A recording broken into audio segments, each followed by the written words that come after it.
we are going through so many challenges in terms of economics problems, people are not getting jobs. As of job, we need more jobs. We need more jobs. A whole lot to do in Ghana.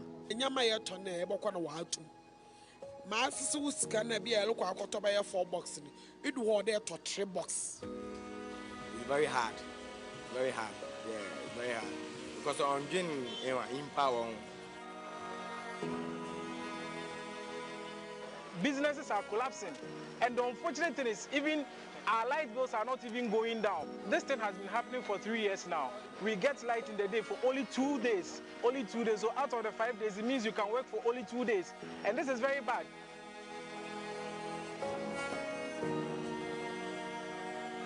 I asked him if he had ever been offered a bribe before. You mean as president? As John Mahama. As a human being? As a person. What are you going to do about this astonishing rate of inflation? You're hitting 15%. People are suffering in very tangible ways. We've seen scenes in Accra that we don't usually associate with Ghana at all. It is time for them to fix the problem. If they can't fix the problem, then they must give way to another government who to take over and run the affairs of our country. The only way we can guarantee the future of Ghana is to remove John Dramani Mahama from power and bring in the NPP to rebuild our country. With the background of hopelessness and dejection that had enveloped the entire country, we fashioned a manifesto to change the situation. And so that's how our manifesto was titled Change, an Agenda for Jobs. That I will preserve, protect, and defend the Constitution of the Republic of Ghana. So help me God. For many Ghanaians, this victory in 2016 came with a renewed hope. The New Patriotic Party had also won majority in Parliament. It will not be easy. We have no illusions whatsoever. It will require sacrifice, but it can be done.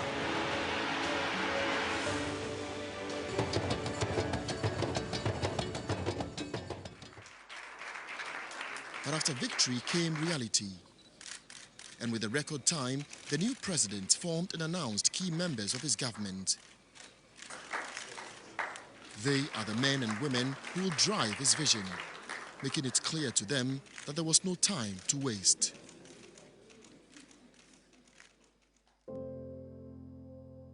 Simply about that, about getting development, if you like, to the grassroots. The task ahead was enormous.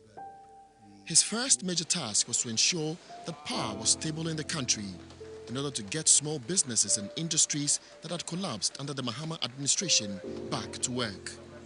To do this, we needed to find the money because one of the major causes of doomsday was lack of money to buy fuel for the operation of our plants. Nigeria had refused to give us gas as a result of huge debts. And the president negotiated with Nigeria, and Nigeria agreed to restore gas supply to Ghana. I had to buy generators, and it was not easy at all at the time. We are so happy that today you get up, there is electricity, there is power to do everything. It takes a leader that has the confidence of his peers, to be able to broker such arrangements that we got within the short period.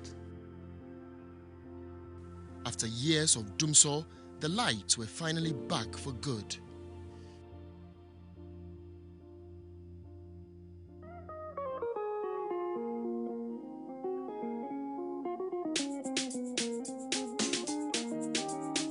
Agriculture has been the bedrock of Ghana's economy since time immemorial. The launch of the Planting for Food and Jobs initiative in April 2017, 4 months in office by the president, encouraged Ghanaians to take farming more seriously than in recent past. Through this program, agriculture is once again a respectable and profitable venture that is creating jobs. The direct benefits are two. First of all, his income doubles, trebles, because those who were harvesting 3-4 bags, eking out from an acre of land can now do 10, 15, 20, 40 bags. I've seen it in Tumu area, where just by using improved seed and fertilizer, their yields just go using the same sweat. Yes, I harvest it. Come factory. Yeah, be a school. Yeah, be a mammy, yeah, be a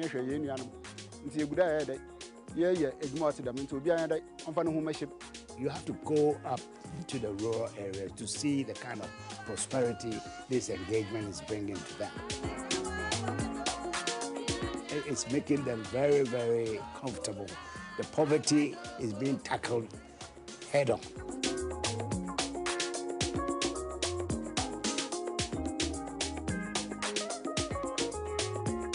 Today, the Planting for Food and Jobs initiative has brought renewed hope and energy, creating jobs, reducing poverty, and improving food security across the country. It's been after many years of neglect by the erstwhile Bahama-led administration.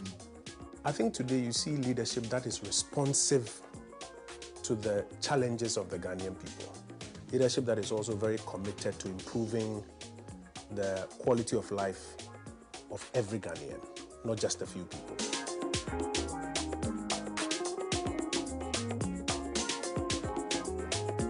The first term of President Akufo-Addo's leadership has not even ended, yet so much has been achieved.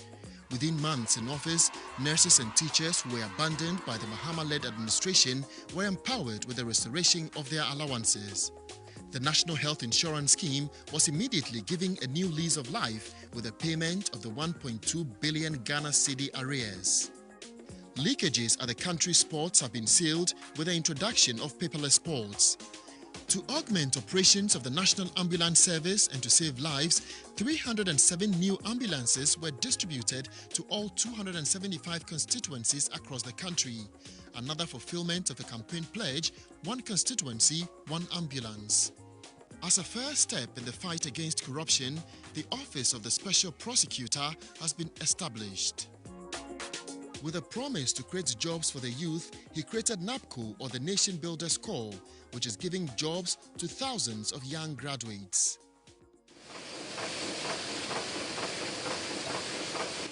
Industrialization was another major aspect of the president's grand plan to transform Ghana. The One District, One Factory policy was born out of the need to diversify the economy and create jobs for the Ghanaian people. So far, 232 companies and projects have been established and are at various stages of implementation. They are spread throughout the country in different districts, in different regions, from the north to the south, from the east to the west. Everything here has been thought of, designed, built, and is now being run by Ghanaians. What we see here are very young people. We picked some from the university, some from industry, some from the streets. We are testimony to this fact that the idea that Nana Addo initiated and is championing is actually bringing a transformation in the lives of people. Just an idea from an individual can just change a life like that.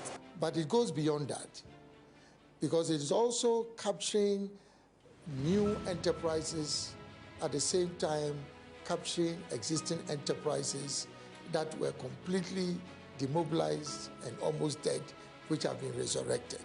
There 2013, 14, 15, after the night one collapse, and I got in a few. Until now, Brabon, DA, until no you see after 2021, and you test an anado, a baby, a Jumano, one district, one factory. So I share a Jumanasano. You never cross or a Tediane, and my immediate.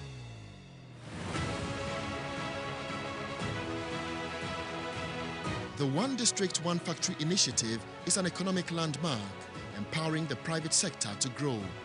Several factories are up and running since its launch in August 2018.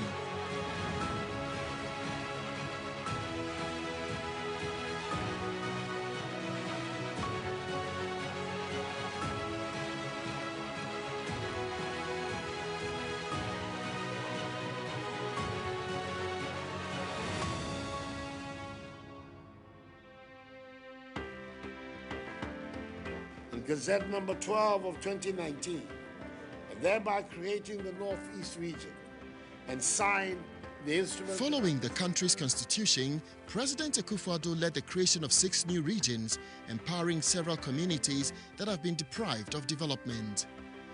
Using his long-known negotiating skill, peace has finally come to Dagbon.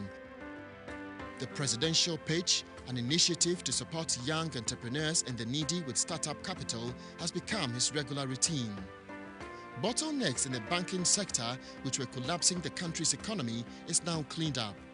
As part of an agenda to digitize Ghana, an ambitious infrastructure development program for the ICT sector with the national broadband infrastructure is ongoing. September 2017, school children from across the country waved their flag with excitement.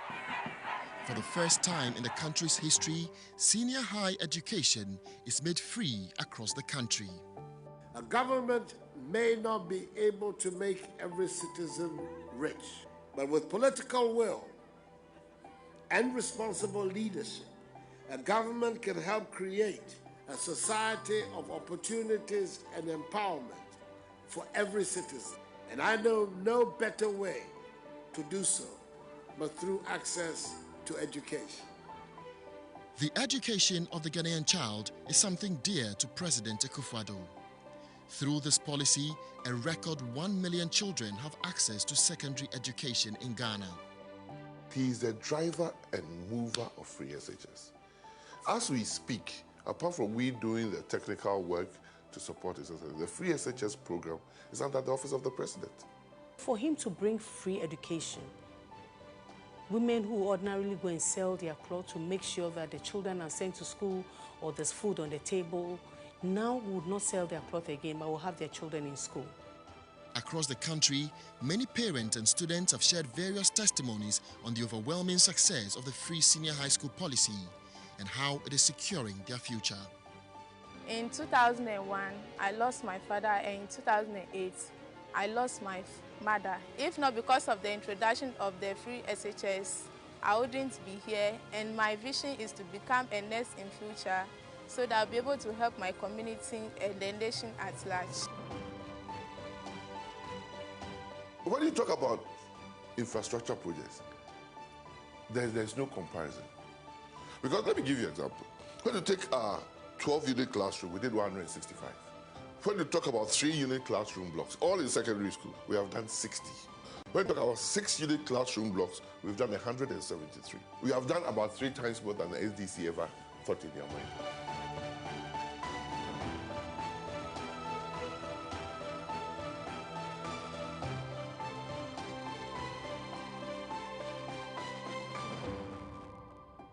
By 2016, most of the country's road networks were in terrible condition. Everywhere the new president went, the plea of the people was for him to rescue the sector. I'm happy I came here today to see this for myself. I think, Mr. Engineer, there's a lot more work that needs to be done for us to be able to find a satisfactory way out for the future. Without much delay, the president personally embarked on a mission to radically change the face of Ghana's road network. The road sector serves as the pivot, the fulcrum around which the economic development of the country revolves. So, Excellency the President went to work, government, tackle the poor, deteriorated road infrastructure of our country from the very beginning. For the first time in the history of this country, 4 interchanges are being built simultaneously. We can talk about Pokwasi interchange, we can talk about Tema interchange, we are working on Obi Chebilamte interchange, Tamale interchange under Sando Hadro is in currency. We are going to Katsor for Takrady interchange at the PTC roundabout, making it 5. It has never happened in the history of this country. The country's railway sector can today boast of modern terminals and coaches. a 670-kilometer greenfield railway corridor linking the southern part of Ghana to Paga is underway, and so is the railway interconnectivity project between the port of Tema and Ouagadougou, the capital of Burkina Faso. Water has been supplied to many rural communities, while the One Village, One Dam initiative is making irrigation in several farming communities easy. Aggressive sports infrastructural development is being undertaken in many communities across the country, taking sports closer to the youth. Construction is underway for Ghana's first creative arts school, while a court to protect Ghanaian musicians and the arts will be up within the next few weeks. In 2019, the Year of Return program injected billions of dollars into the Ghanaian economy and saw an increase in tourist arrivals. To date, over 450,000 people around the world have died because of coronavirus. We have therefore made the assessment that COVID-19 can be characterized as a pandemic. The coronavirus pandemic took the world by surprise. No country in the world prepared for it. Even nations regarded as superpowers are grappling to deal with it. But leadership may have determined the survival of citizens in every nation. President Akufo-Addo is meeting with various stakeholders to assess the nation's preparedness. The Ministry of Health has announced that 2 cases of COVID-19. Ghana is investigating 2 suspected. By the 12th of March, Ghana had recorded her first 2 cases. At this point, decisive leadership is key. Those were heady moments in the government. Those were very difficult moments. And even if you want fear in the system, but out of all of that, he showed extraordinary leadership. He was very steady, very focused, and very calm.